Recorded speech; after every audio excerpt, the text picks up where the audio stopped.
Esther chapter 1. The King's Banquets.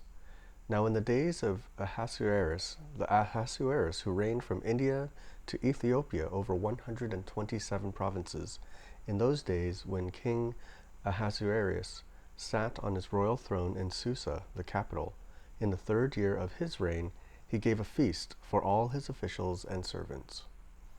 The army of Persia and Media and the nobles and governors of the provinces were before him, while he showed the riches of his royal glory and the splendor and pomp of his greatness for many days, 180 days. And when these days were completed, the king gave for all the people present in Susa, the citadel, both great and small, a feast lasting for 7 days, in the court of the garden of the king's palace.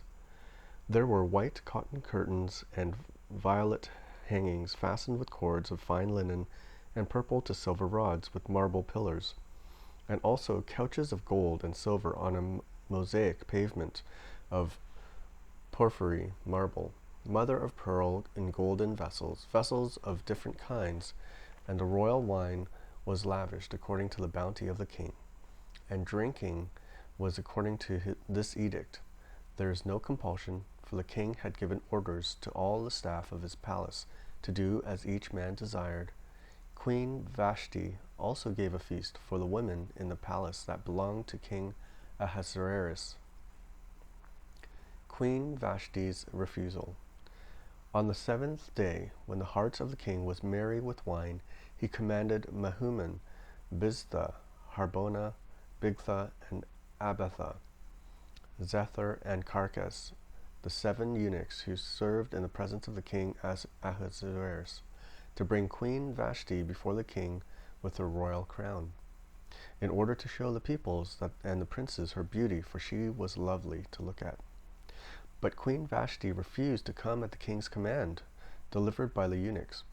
At this the king became enraged, and his anger burned within him.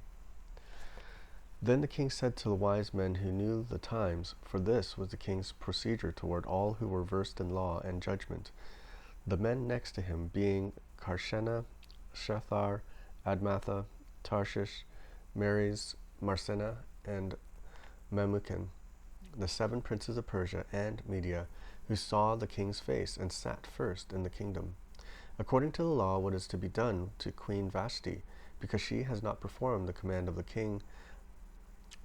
of King Ahasuerus delivered by the eunuchs.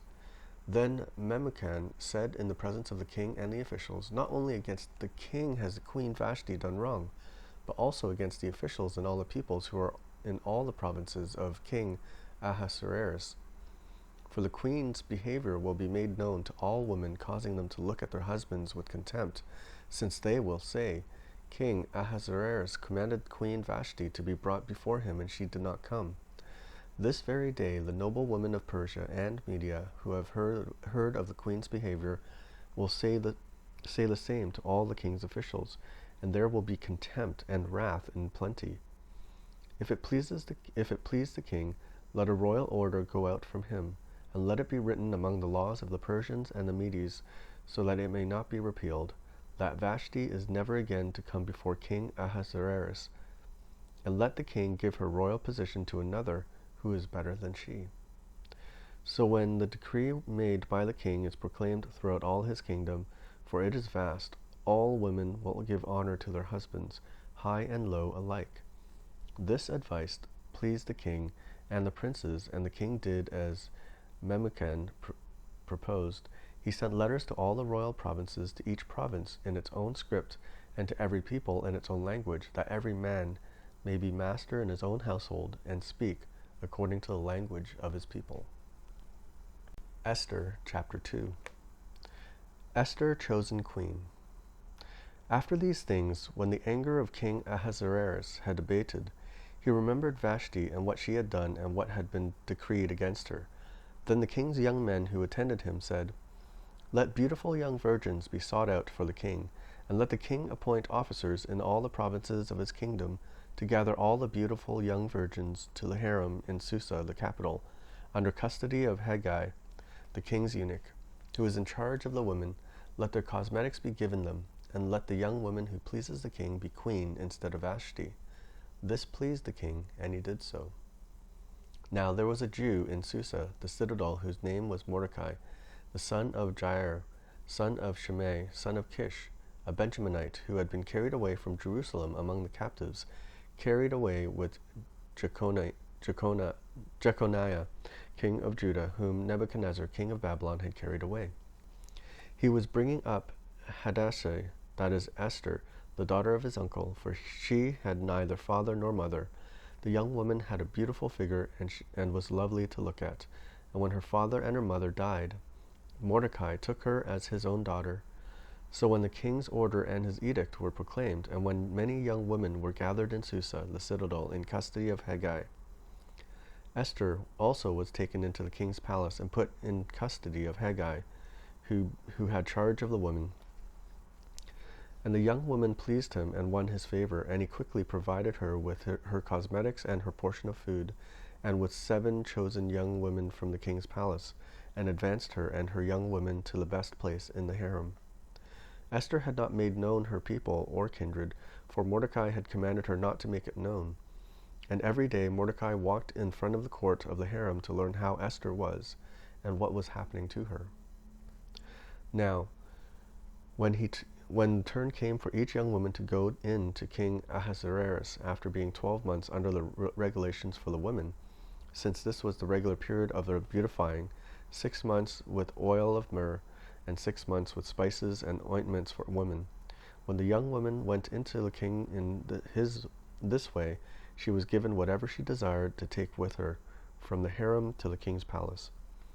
In the evening she would go in, and in the morning she would return to the second harem in custody of Shaashgaz, the king's eunuch, who was in charge of the concubines. She would not go in to the king again, unless the king delighted in her and she was summoned by name. When the time came for Esther, the daughter of Abihail, the uncle of Mordecai, who had taken her as his own daughter, to go in to the king, he asked for nothing except what Hegai, the king's eunuch, who had charge of the women, advised. Now Esther was winning favor in the eyes of all who saw her. And when Esther was taken to King Ahasuerus into his royal palace in the 10th month, which is the month of Tebeth, in the 7th year of his reign, the king loved Esther more than all the women. And she won grace and favor in sight more than all the virgins, so that he set the royal crown on her head and made her queen instead of Vashti. When the king gave a great feast for all his officials and servants, it was Esther's feast. He also granted a remission of taxes to the provinces and gave gifts with royal generosity. Mordecai discovers a plot. Now, when the virgins were gathered together the second time, Mordecai was sitting at the king's gate. Esther had not made known her kindred or her people, as Mordecai had commanded her. For Esther obeyed Mordecai just as when she was brought up by him. In those days, as Mordecai was sitting at the king's gate, Bigthan and Teresh, 2 of the king's eunuchs, who guarded the threshold, became angry and sought to lay hands on King Ahasuerus. And this came to the knowledge of Mordecai, and he told it to Queen Esther, and Esther told the king in the name of Mordecai.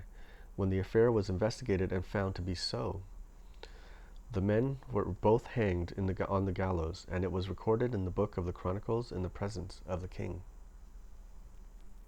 Esther chapter 3. Haman plots against Jews. After these things, King Ahasuerus promoted Haman the Agagite, the son of Hammedatha, and advanced him, and set his throne above all the officials who were with him. And all the king's servants who were at the king's gate bowed down and paid homage to Haman, for the king had so commanded concerning him. But Mordecai did not bow down or pay homage.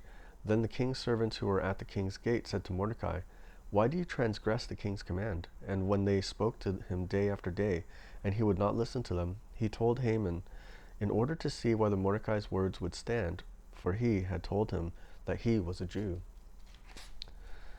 And when Haman saw that Mordecai did not bow down or pay homage to him, Haman was filled with fury, but he disdained to lay hands on Mordecai alone.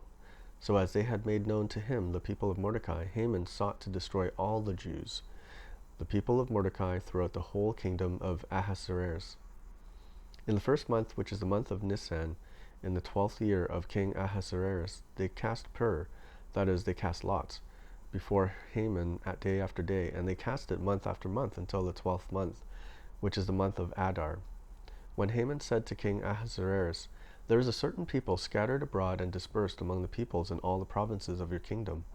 Their laws are different from those of every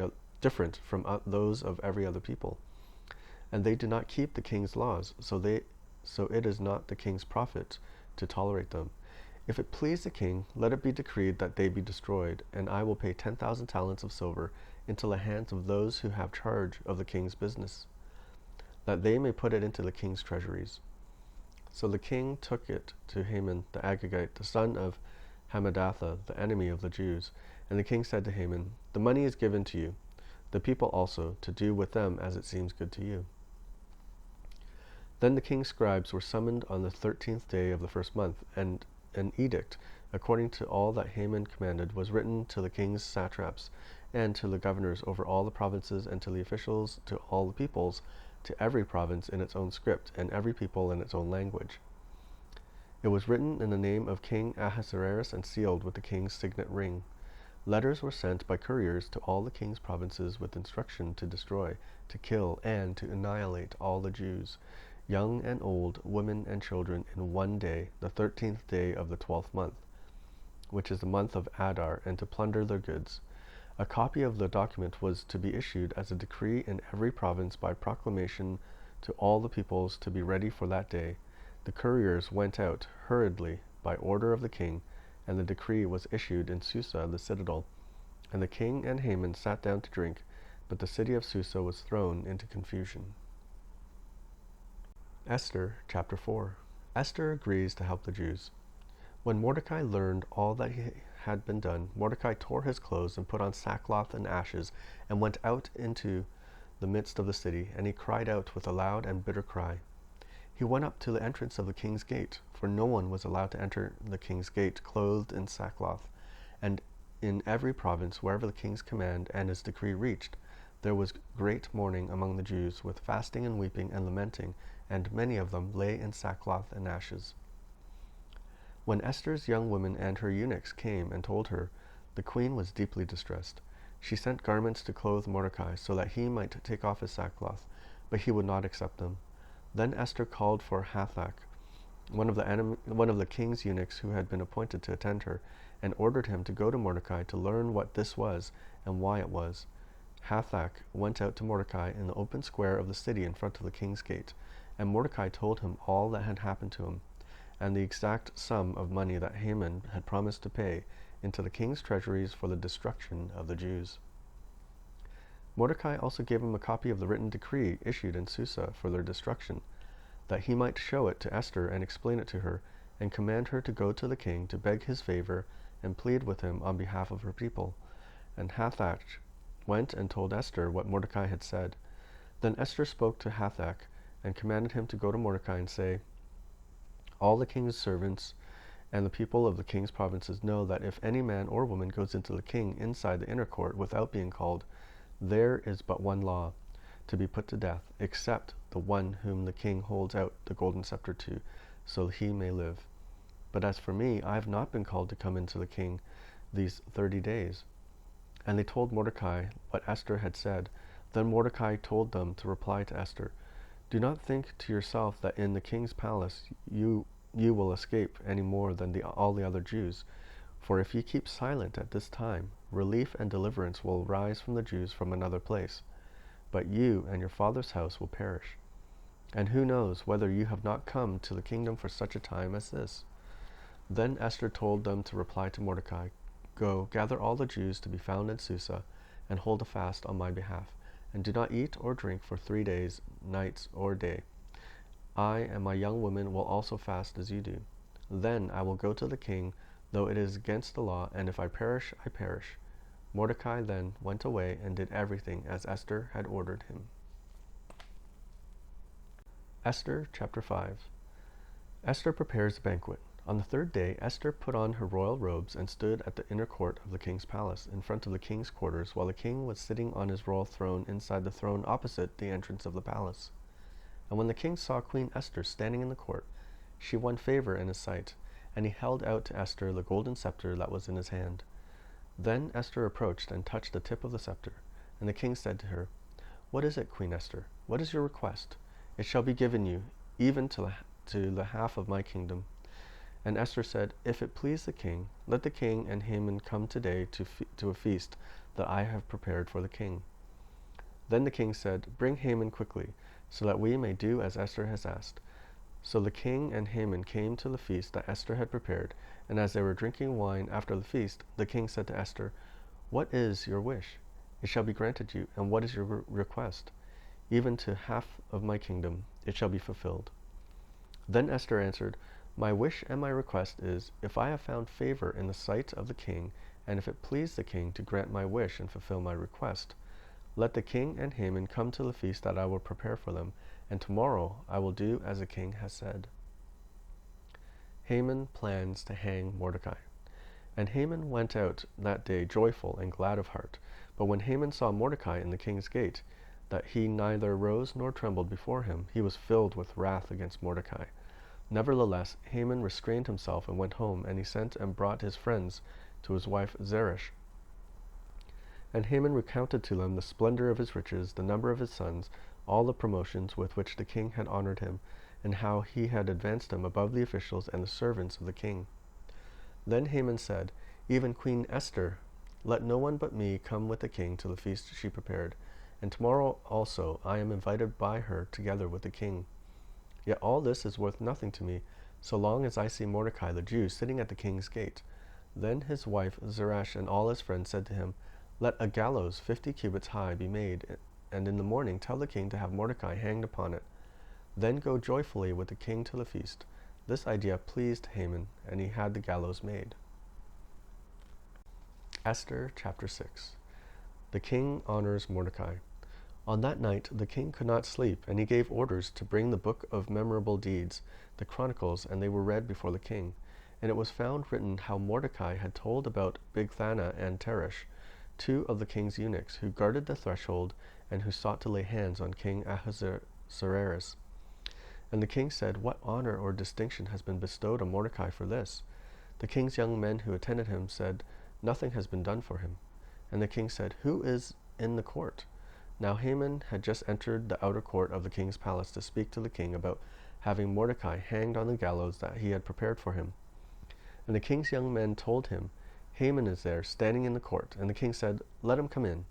So Haman came in, and the king said to him, "What should be done to the man whom the king delights to honor?" And Haman said to himself, "Whom would the king delight to honor more than me?" And Haman said to the king, "For the man whom the king delights to honor, let royal robes be brought, which the king has worn, and the horse that the king has ridden, and on whose head a royal crown is set. And let the robes and the horse be handed over to the one of the king's most noble officials. Let them dress the man whom the king delights to honor, and let them lead him in the horse through the square of the city, proclaiming before him, 'Thus shall it be done to the man whom the king delights to honor.'" Then the king said to Haman, "Hurry, take the robes and the horse, as you have said, and do so to Mordecai the Jew, who sits at the king's gate. Leave out nothing that you have mentioned." So Haman took the robes and the horse, and he dressed Mordecai and led him through the square of the city, proclaiming before him, "Thus shall it be done to the man whom the king delights to honor." Then Mordecai returned to the king's gate, but Haman hurried to his house, mourning with his head covered. And Haman told his wife Zeresh and all his friends everything that had happened to him. Then his wise men and his wife Zeresh said to him, "If Mordecai, before whom you have begun to fall, is one of the Jewish people, you will not overcome him, but will surely fall before him." Esther chapter 7. Esther reveals Haman's plot. While they were yet talking with him, the king's eunuchs arrived and hurried to bring Haman to the feast that Esther had prepared. So the king and Haman went in to feast with Queen Esther, and on the second day, as they were drinking wine after the feast, the king again said to Esther, "What is your wish, Queen Esther? It shall be granted you. And what is your request? Even to the half of my kingdom it shall be fulfilled."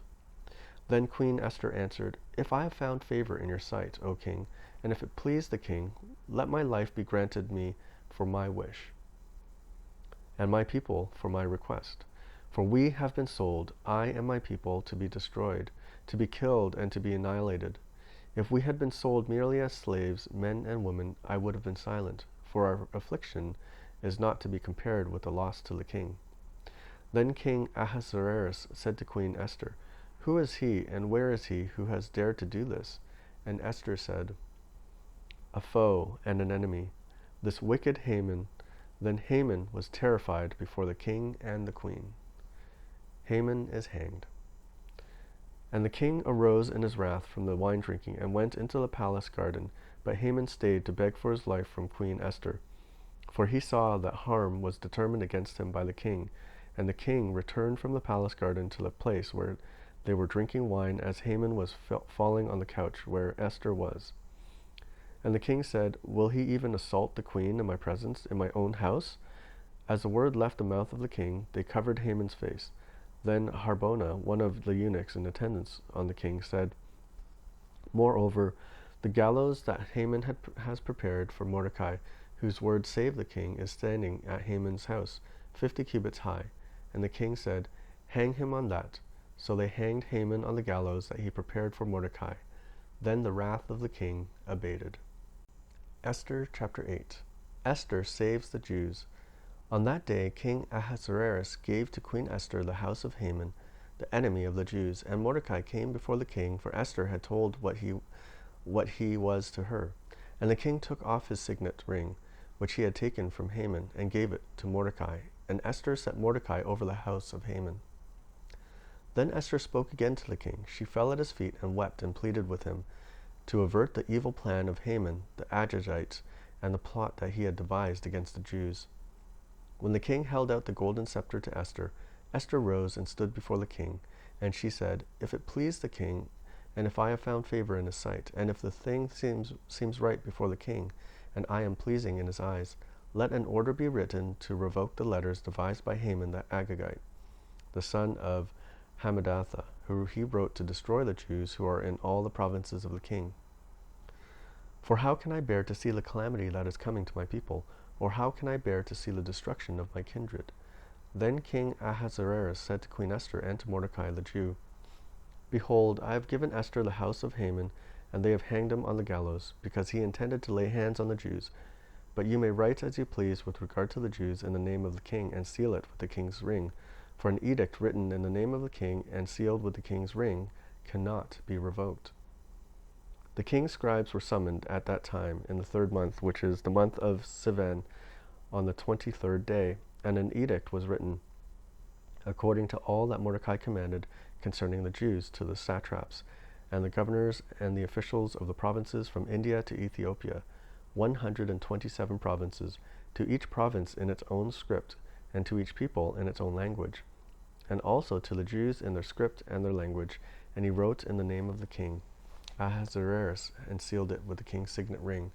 Then he sent letters by mounted carriers riding on swift horses that were used in the king's service, bred from the royal stud, saying that the king allowed the Jews who were in every city to gather and defend their lives, to destroy, to kill, and to annihilate any armed force of any people or province that might attack them, children and women included, and to plunder their goods, on one day throughout all the provinces of King Ahasuerus, on the 13th day of the 12th month, which is the month of Adar. A copy of what was written was to be issued as a decree in every province, being publicly displayed to all peoples, and the Jews were to be ready on this day to take vengeance on their enemies. So the couriers, mounted on their swift horses that were used in the king's service, rode out hurriedly, urged by the king's command, and the decree was issued in Susa, the citadel. Then Mordecai went out from the presence of the king in royal robes of blue and white, with a golden crown, and a robe of fine linen and purple, and the sea of Susa shouted and rejoiced. The Jews had light and gladness with joy and honor, and in every province and in every city, wherever the king's command and his edict reached, there was gladness and joy among the Jews, a feast and a holiday, and many of the peoples of the country declared themselves Jews, for fear of the Jews had fallen on them. Esther chapter 9. The Jews destroyed their enemies. Now in the 12th month, which is the month of Adar, on the 13th day of the same, when the king's command and edict were about to be carried out, on the very day when the enemies of the Jews hoped to gain the mastery over them, the reverse occurred. The Jews gained mastery over those who hated them. The Jews gathered in their cities throughout all the provinces the king Ahasuerus to lay hands on those who sought their harm.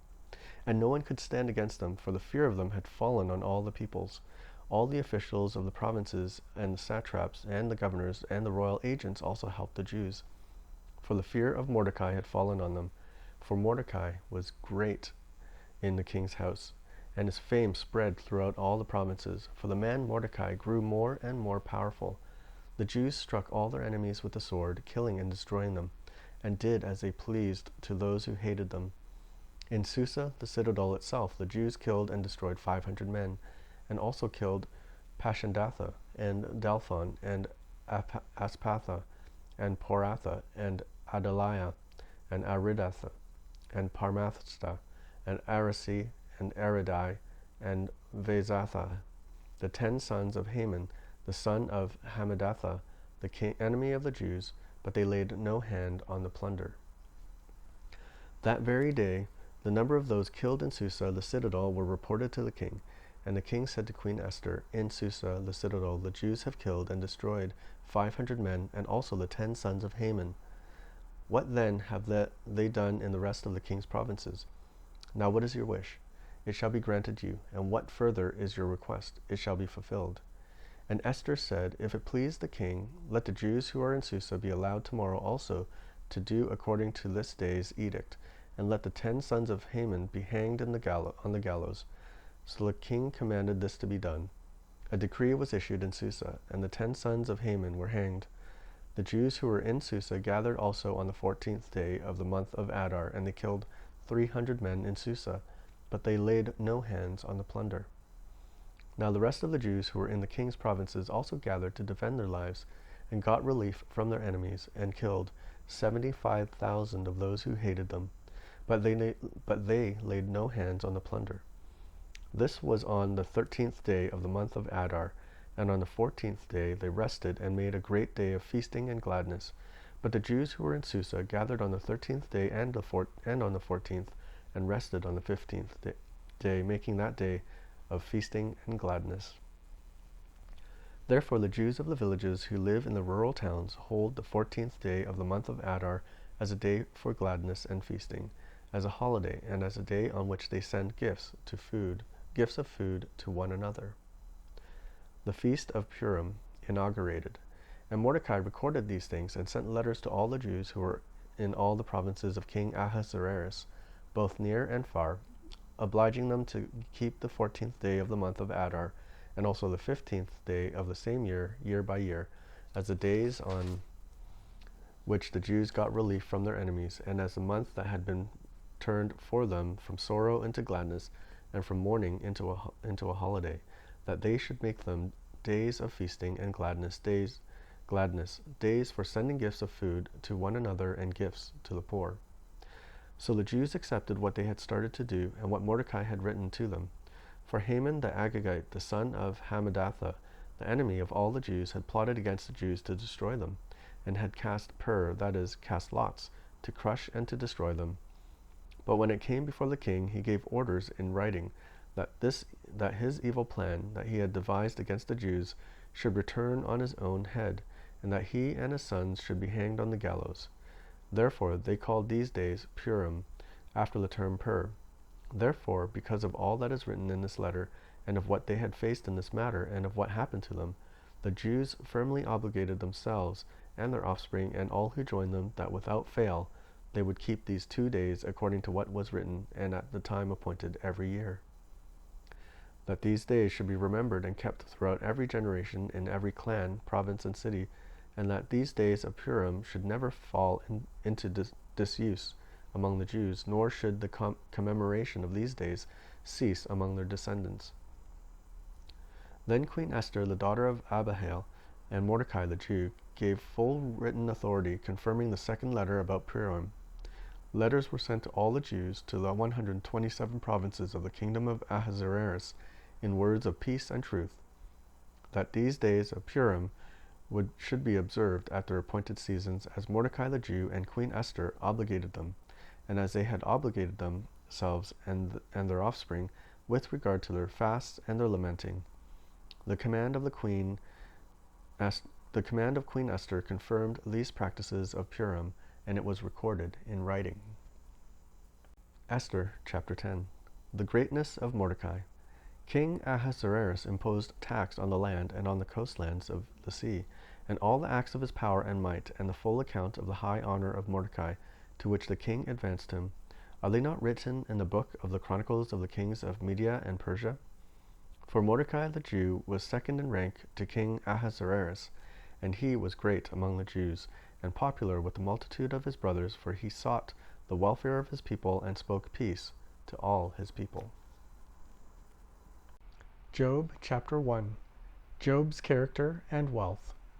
There was a man in the land of Uz, whose name was Job, and that man was blameless and upright, one who feared God and turned away from evil. There were born to him 7 sons and 3 daughters. He possessed 7,000 sheep, 3,000 camels, 500 yoke of oxen, and 500 female donkeys, and very many servants, so that this man was the greatest of all the people of the East. His sons used to go and hold a feast in the house of each one on his day, and they would send and invite their 3 sisters to eat and drink with them. And when the days of the feast had run their course, Job would send and consecrate them, and he would rise early in the morning and offer burnt offerings according to the number of them all. For Job said, "It may be that my children have sinned and cursed God in their hearts." Thus Job did continually. Satan allowed to test Job. Now there was a day when the sons of God came to present themselves before the Lord, and Satan also came among them. The Lord said to Satan, "From where have you come?" Satan answered the Lord and said, "From going to and fro on the earth, and from walking up and down on it."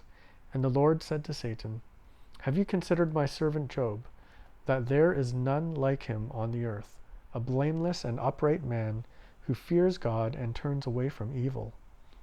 Then Satan answered the Lord and said, "Does Job fear God for no reason? Have you not put a hedge around him and his house and all that he has on every side? You have blessed the work of his hands, and his possessions have increased in the land. But stretch out your hand and touch all that he has, and he will curse you to your face." And the Lord said to Satan, "Behold, all that he has is in your hand. Only against him do not stretch out your hand." So Satan went out from the presence of the Lord. Satan takes Job's property and children. Now there was a day when his sons and daughters were eating and drinking wine in their oldest brother's house. And there came a messenger to Job and said, "The oxen were plowing and the donkeys feeding beside them, and the Sabeans fell upon them and took them and struck down the servants with the edge of the sword, and I alone have escaped to tell you." While he was yet speaking, there came another and said, "The fire of God fell from heaven and burned up the sheep and the servants and consumed them, and I alone have escaped to tell you."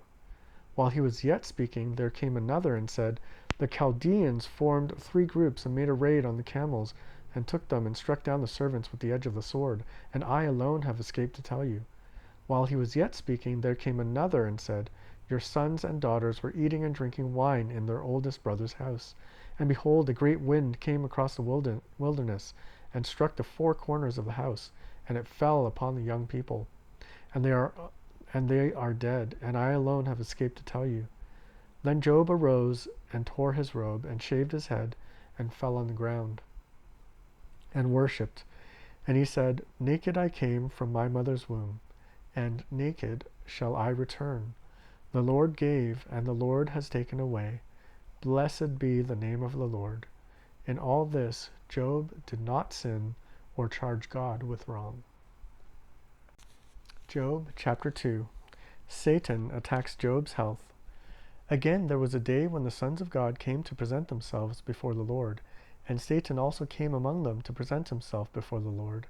And the Lord said to Satan, "From where have you come?" Satan answered the Lord and said, "From going to and fro on the earth, and from walking up and down it."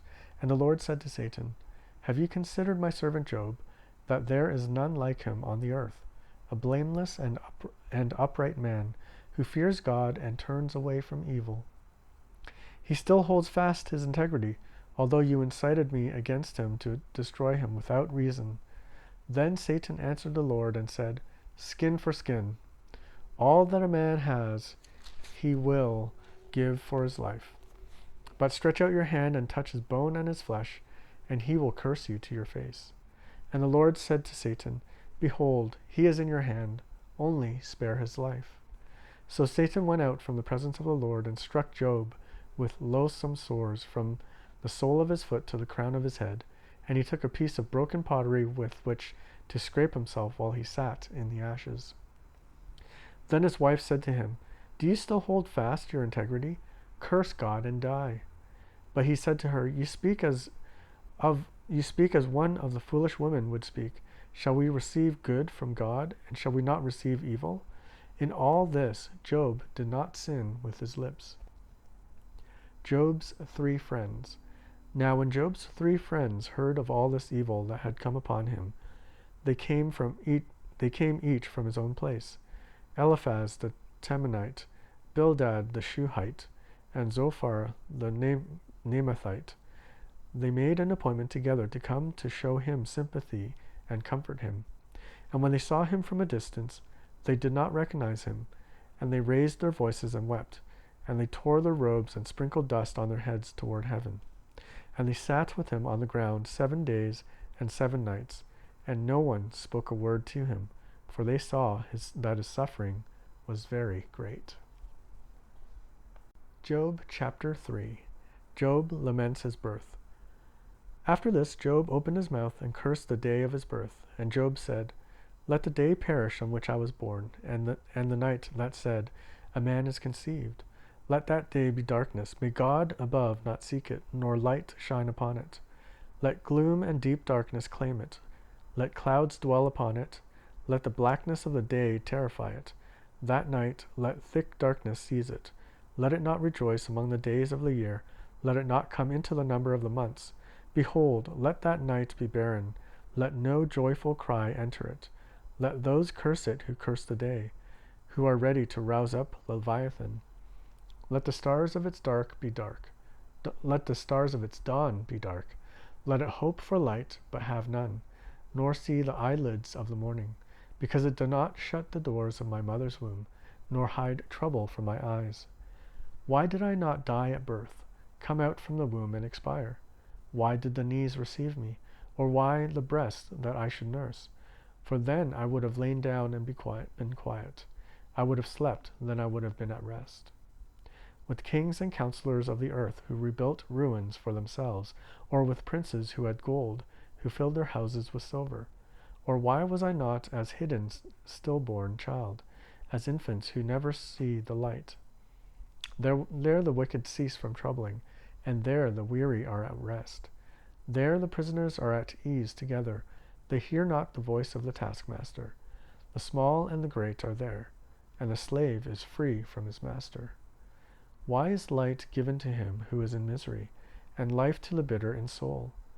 Who long for death, but it comes not, and dig for it more than for hidden treasures, who rejoice exceedingly and are glad when they find the grave? Why is the light given to a man whose way is hidden, whom God has hedged in?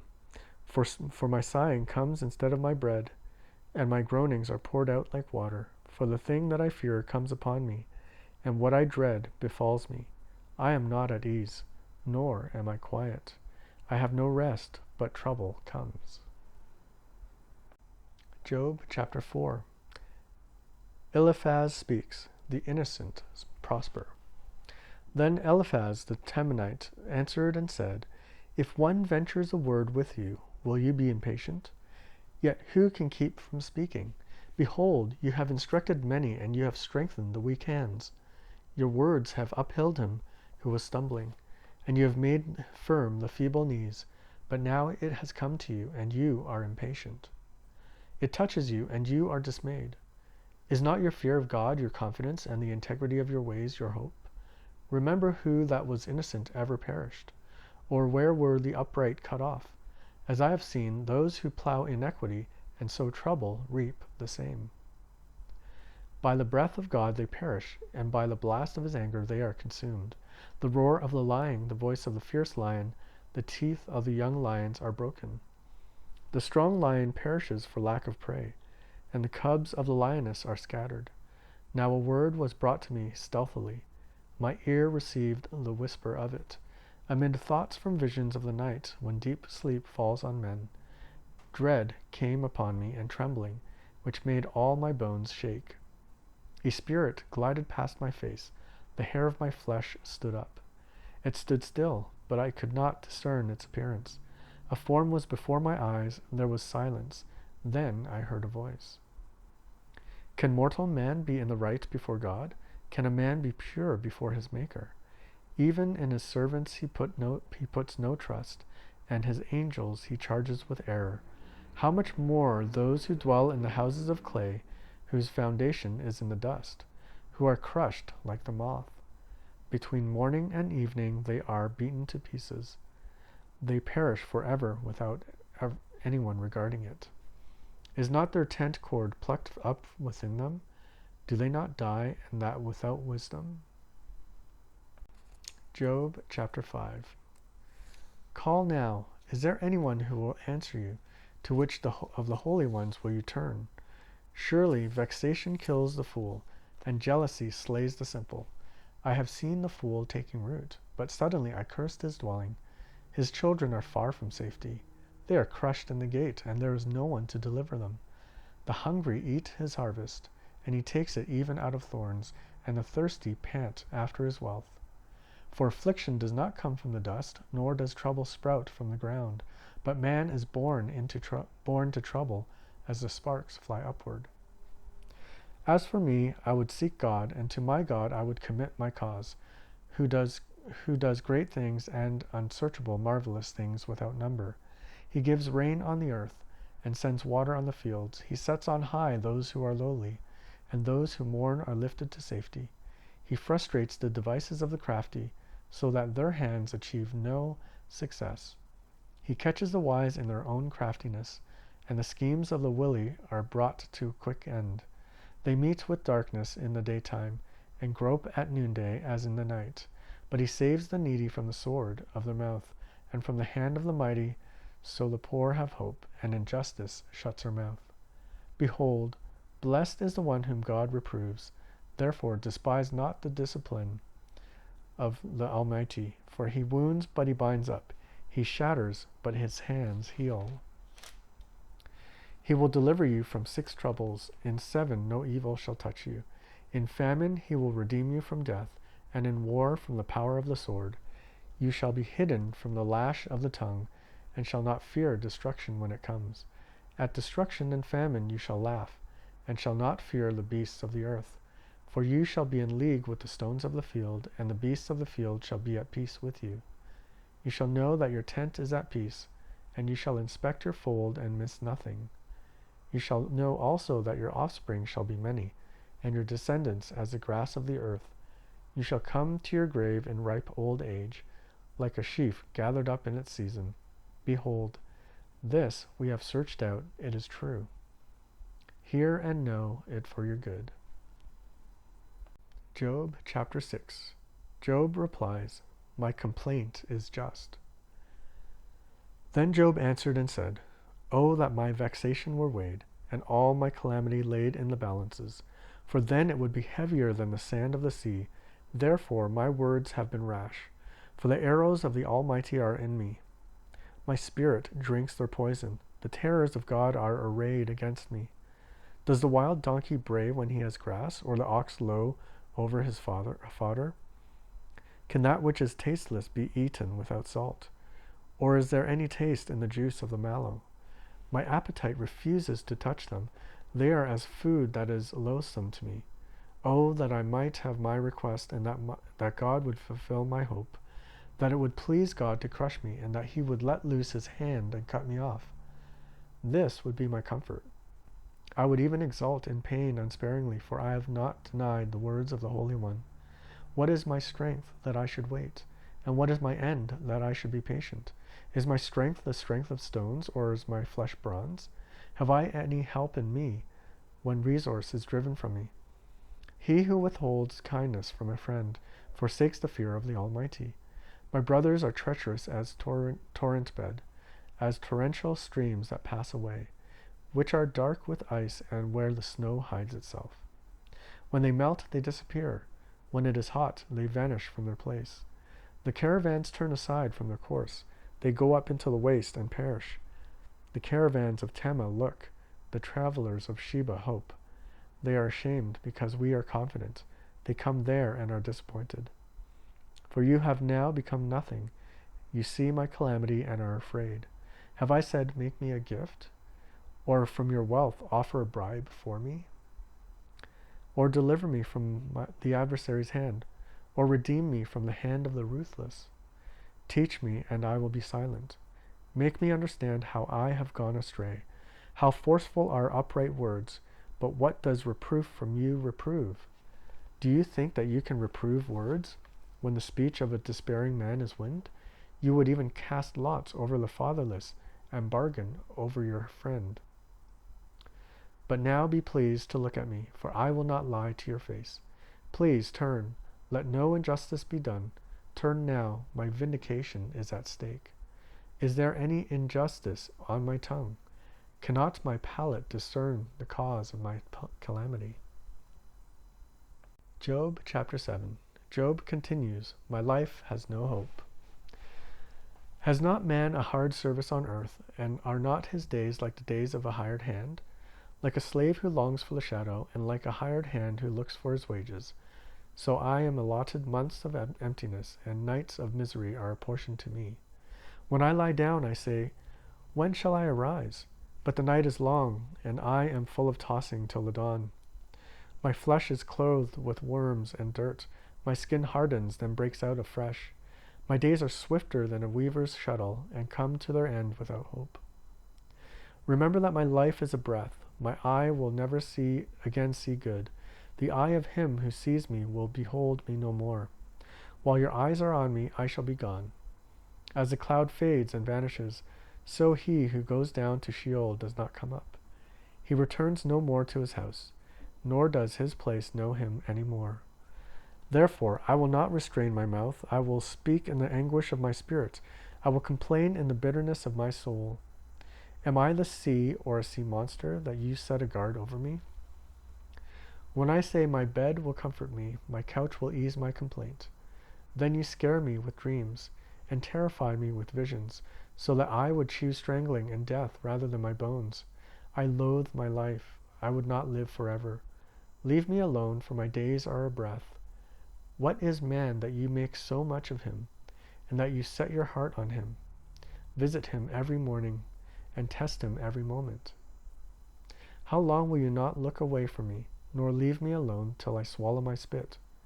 If I sin, what do I do to you, you watcher of mankind? Why have you made me your mark? Why have I become a burden to you? Why do you not pardon my transgression and take away my iniquity? For now I shall lie in the earth. You will seek me, but I shall not be.